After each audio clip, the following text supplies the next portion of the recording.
Já curte e se inscreve aí no canal. Olá! Hoje a gente vai mergulhar fundo na energia da constelação de Áries, mas por um ângulo que pouca gente explora, o seu lado sombrio.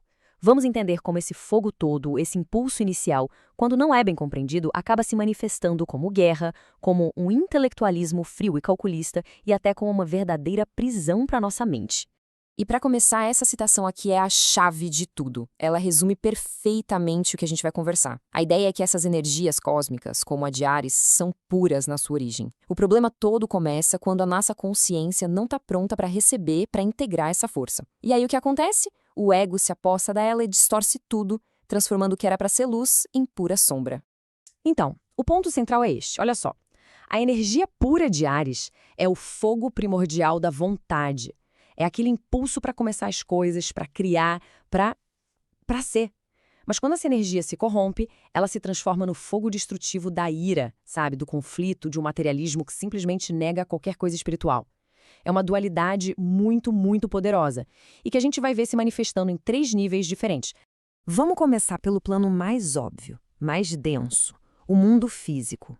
É aqui que a sombra de Áries, que é regida por Marte, aparece da forma mais visível e, convenhamos, mais brutal de todas, através da guerra e dos conflitos.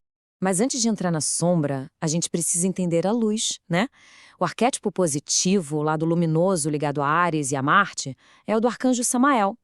Ele representa o guerreiro espiritual, aquele que usa toda essa força e vontade não para destruir os outros, mas para uma batalha interna, a batalha contra o nosso próprio ego.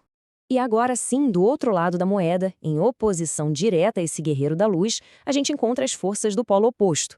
De acordo com a fonte que estamos analisando, seriam os demônios da guerra e do ódio, entidades que são basicamente a perversão completa da energia guerreira de Marte. Agora, olhem que interessante como essas forças supostamente operam. Elas não só se alimentam da energia do sofrimento, do sangue que é derramado, não. Elas ativamente inspiram tiranos e ditadores.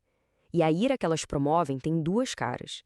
Tem a ira quente, que é aquela explosão de raiva passional, e tem a ira fria, que é considerada a mais perigosa de todas, a vingança calculada, a crueldade planejada fria.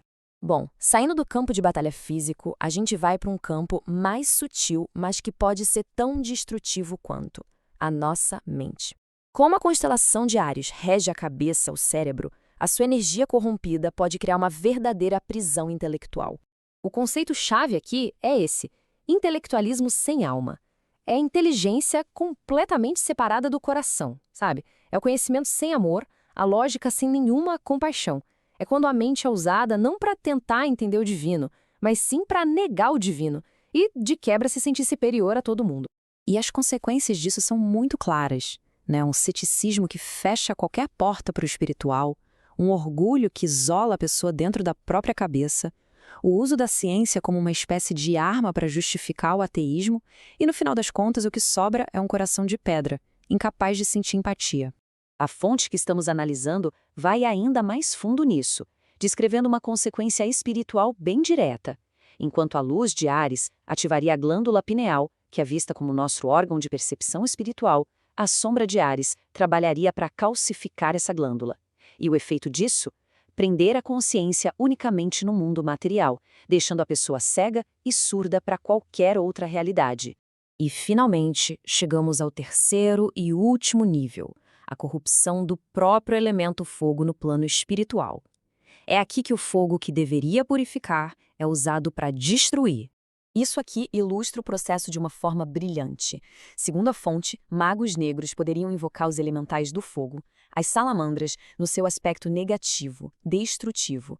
E o objetivo seria usá-los como verdadeiras armas para ataques energéticos, causando desde doenças até o estímulo das paixões mais baixas e violentas nas pessoas.